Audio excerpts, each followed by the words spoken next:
Núcleo de Telesaúde do Hospital Universitário. Universidade Federal do Maranhão. Pois bem, eu sou Isabelle Rego, terapeuta ocupacional, especialista em saúde mental e chefe do Departamento de Atenção à Saúde Mental do Estado do Maranhão. Nós, hoje, com propostas, viemos falar um pouco sobre adolescência e saúde mental em tempo de pandemia. Nós sabemos que o termo adolescências é um termo que tem origem do verbo adolescere, né? Ou seja, o ader crescer é para e olecer é crescer, ou seja, crescer para. Então, esse termo adolescência, ele não se resume apenas numa faixa etária, ela não se resume apenas em um padrão de comportamento, mas, de fato, nós temos essa grande significação sobre a questão dessa ruptura, né, da criança, essa criança que ela vai romper uma barreira, ela vai romper toda também um conjunto de fatores, seja ele biológico, comportamental, psicológico, emocional, social, dentro da nossa sociedade. Então, essa visão biopsicossocial e espiritual do ser humano, em que essa pessoa, esse indivíduo, ele vai estar inserido. Então, o adolescente, ele significa em crescimento, crescente. E o adulto é o crescido. Então, nós temos esse primeiro conceito de adolescências, né? Adolescências que significa toda essa questão, toda essa visão biopsicossocial. E trazemos aqui o conceito da Organização Mundial de Saúde, que ele vem falar justamente essa questão dessa visão, né? Que é o período biopsicossocial em que ocorrem modificações, né? Sejam elas corporais, físicas, e de adaptação a nova estrutura psicológica e ambientais, que conduz o indivíduo da infância à idade adulta. Ou seja, existe aí uma mudança significativa, uma ruptura desse indivíduo que não é mais criança, que existe mudanças significativas, né, na sua estrutura física, né, na sua estrutura psicológica, e também nas variantes comportamentais, nas variantes ambientais em que essa pessoa ela está inserida. E o Ministério da Saúde também ele considera que o adolescente ele compreende uma faixa etária que vai de 10 a 20 anos incompleto, e a juventude que vai de 15 a 24 anos. Porém, o Estatuto da Criança e do Adolescente ele considera como adolescente a faixa etária de 12 a 18 anos.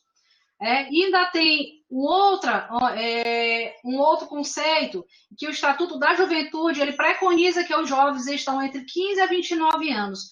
Ou seja, levando em consideração até essa nomenclatura adolescências, nós estamos observando que a questão da faixa etária ela não é o fator predominante, que a Organização Mundial de Saúde, de fato, ele traz esse recorte para que haja o planejamento das ações, para que haja realmente o planejamento do calendário vacinal, tem muitas ações em relação a essa faixa etária. Mas o Estatuto da Criança, ele vem determinar essa questão da faixa etária de 12 a 18 anos, né, levando em consideração também todos esses fatores biopsicossociais. E diante de tantas discussões em relação e tantas variantes em relação à faixa etária, o Ministério da Saúde ele se posiciona e ele cria, em 2017, ele lança a estratégia de proteger e cuidar da saúde de adolescentes na atenção básica. Eu queria chamar a atenção assim, para os profissionais que estão nos escutando, seja ele da atenção básica, seja ele das redes de atenção, sejam eles da alta complexidade e também profissionais de diversas áreas que não sejam de saúde. Então, é importante buscarmos esse material no Ministério da Saúde, só você localizar, só você pesquisar que você vai ter esse resultado, porque, de fato, o planejamento são as estratégias de como o Ministério da Saúde ele vem dialogar com essa população, e vem lançar esse fluxograma simplificado na atenção básica a adolescentes. Ou seja, ele diz que existe um fluxo de onde esse adolescente ele vai ser recebido com acesso à UBS, a Unidade Básica de Saúde, que, inclusive, na rede de atenção psicossocial, ele é um ponto, né, levando em consideração que a RAPS, ela não é só os serviços especializados, mas ela começa na atenção básica, na rede na atenção básica, perpassa pelos serviços especializados até a alta complexidade. Então, o adolescente, ele precisa ser acolhido na unidade básica de saúde, onde aquela agente comunitário, o enfermeiro, a unidade básica de saúde, ele vai ter um olhar integral sobre esse adolescente. Vai fazer esse acolhimento e se nesse acolhimento for avaliado a necessidade do encaminhamento para um serviço especializado, será feito. A gente sempre coloca no Departamento de Atenção à Saúde Mental, nas nossas capacitações, que é importante essa visão da atenção básica, né? Inclusive promovido várias capacitações, até para os agentes comunitários de saúde, em que esse olhar sobre a política de saúde mental é importante porque eles estão lá dentro do território, né? Os agentes comunitários de saúde, os enfermeiros, toda essa equipe, para que haja esse acolhimento nas unidades, na atenção básica, nesse olhar integral do adolescente e, de acordo com as necessidades, seja encaminhado para os serviços especializados. Então, assim, de uma forma bem ampla, a construção do projeto terapêutico singular, onde será traçado estratégias de atenção nesse cuidado do adolescente, vai ser traçado também aquilo que é importante dentro do território, se esse adolescente ele está dentro de um território indígena, né? Se ele é da população indígena, então é feito essa construção do projeto terapêutico singular. Se ele está numa população e que precisa de um olhar mais específico, até a própria questão da violência. Então, também é necessária essa construção do projeto terapêutico singular, claro, junto com os serviços especializados. Né? Os centros de atenção psicossocial, eles realizam a construção desse projeto, lançando esse olhar singular sobre o indivíduo, né? Lançando esse olhar de ressocialização e também de reabilitação. E nós temos, diante dessa pandemia, nós temos aí vários desafios, né? Desafios esses em que foram lançadas várias estratégias pelo Ministério da Saúde, pelos estados e os municípios, em tempo de pandemia. E aí nós iremos elencar algumas estratégias, né? Claro que os municípios, os estados, eles tiveram, como eu falei anteriormente, é necessário que haja esse olhar sobre o território, que haja esse olhar sobre a população específica, para que seja feita, de fato, um planejamento eficaz, necessário, que alcance. Então, são algumas das estratégias que foram realizadas. Né? A primeira estratégia, que é mundial, né, que a própria Organização Mundial de Saúde, ela preconiza, inicialmente, o isolamento social, né, para que houvesse, de fato, a contenção da expansão desse vírus, e a questão do distanciamento social, que é o que é preconizado até hoje. Então, a forma onde esses adolescentes se encontram, na sua grande maioria, na questão das escolas, nas escolas. Então, a Secretaria de Educação, todo o Ministério da Educação, de fato, ele precisou ter esse olhar, né, de suspensão das aulas, ele precisou repensar seu calendário escolar, repensar as formas e as didáticas de se continuar. A gente sabe do grande desafio aí que tem sido realmente para a educação, nessa suspensão das aulas e nos ensinos remotos, então no acompanhamento dessa rede e também dos professores e dos gestores.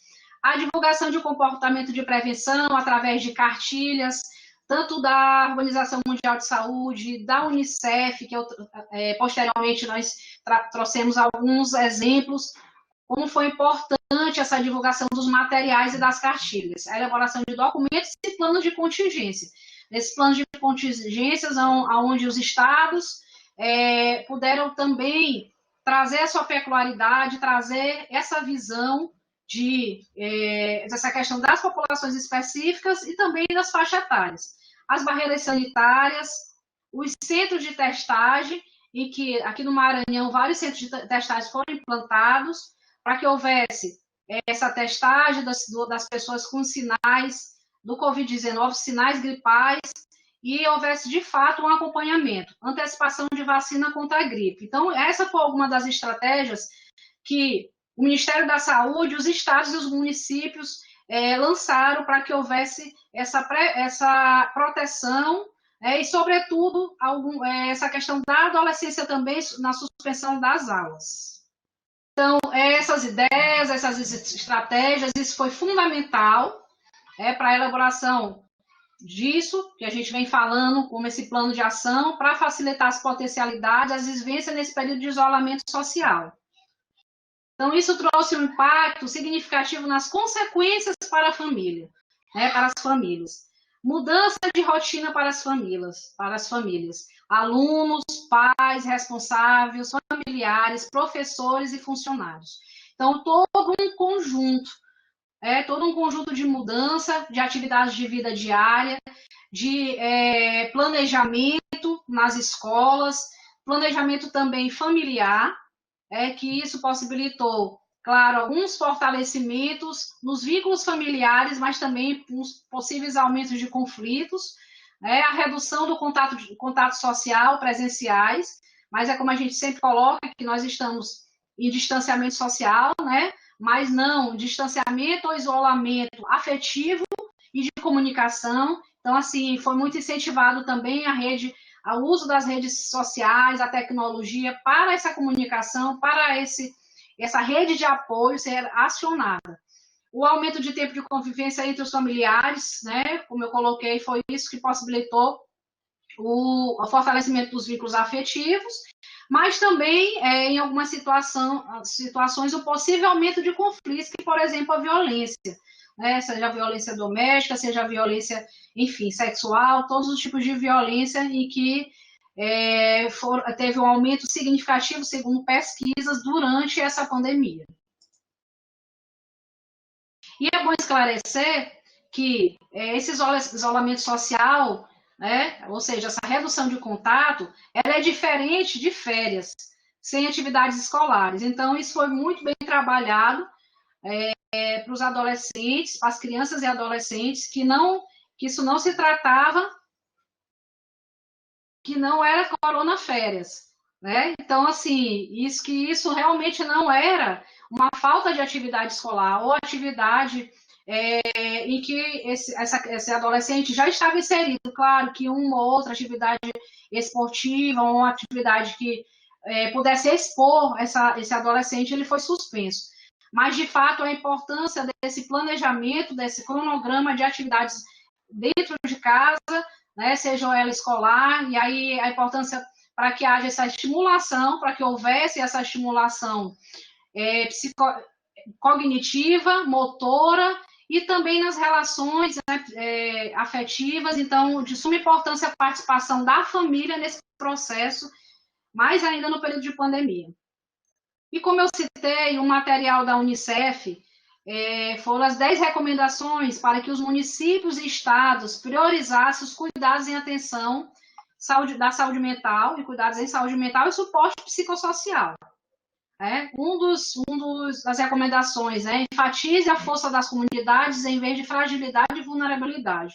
Ou seja, de fato, o território, ele tem essa visibilidade em relação aos serviços. E aí, como eu já falei, a rede de atenção psicossocial, ela não é só os serviços especializados, mas ela começa desde a atenção básica, e muitas vezes o município ele não tem um serviço de atenção psicossocial, e isso era fragilizado, e de uma forma agora de aprendizagem, como nós todos estamos sendo desafiados, e encontrando soluções, o município, de fato, assim, teve que atender em rede de uma forma muito mais fortalecida, muito mais dinâmica. Então, as unidades básicas de saúde e atenção básica, ela tem feito esse treino e tem conseguido bons êxitos. É claro que um caso de encaminhamento, referenciamento que precisasse ser feito, poderia ser feito ao município que tivesse CAPs mais perto.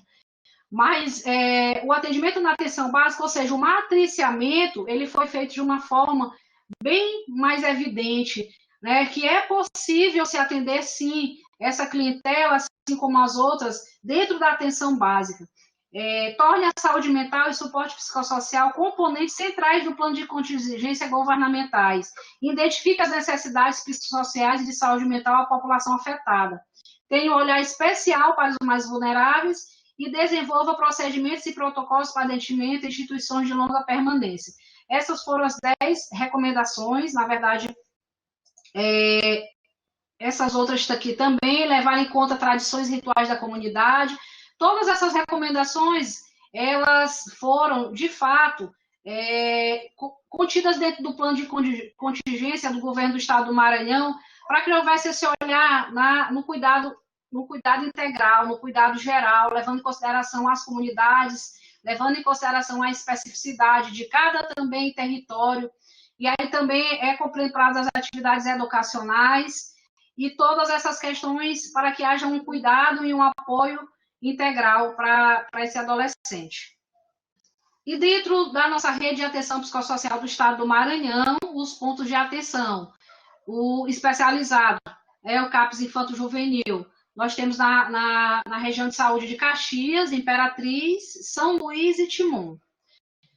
E uma unidade de acolhimento infantil, que foi agora na pandemia implantada em Coelho Neto, parabenizando aqui o município, em que houve toda essa pactuação no estado do Maranhão para mais serviços de saúde mental. Nós sabemos dessa grande necessidade, desse vazio assistencial, mas é importante ressaltar que a Secretaria de Estado do Maranhão, o Departamento de Atenção à Saúde Mental, está em constante discussão e motivação para que as pactuações com os seus gestores municipais sejam implantados.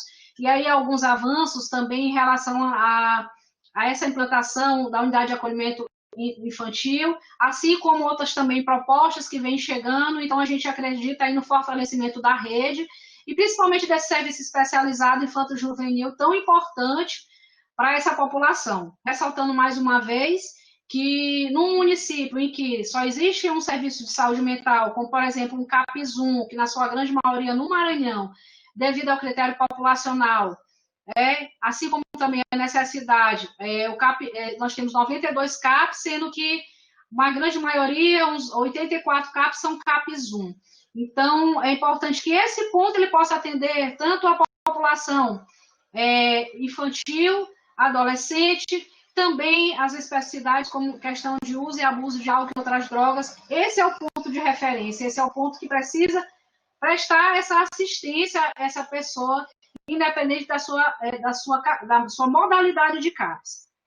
E eu queria agradecer mais uma vez o espaço, falando um pouco assim da campanha Setembro Amarelo, dizendo da importância de se falar sobre saúde emocional, sobre saúde mental, nesse tempo de pandemia, que a gente precisa trabalhar a gestão das emoções, trabalhar de uma forma também articulada com as práticas integrativas complementares, com atividade física, com todo esse conjunto de saúde, né? Tanto a saúde física, mental, psicológica e espiritual, e tudo aquilo que compõe o ser humano. Então, eu queria deixar só uma frase aqui de Clarice Lispector, que fala que agora preciso de tua mão, não para que eu não tenha medo, mas para que tu não tenhas medo.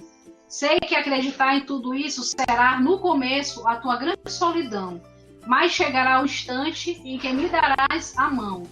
Não mais por solidão, mas como eu agora, por amor. Obrigada.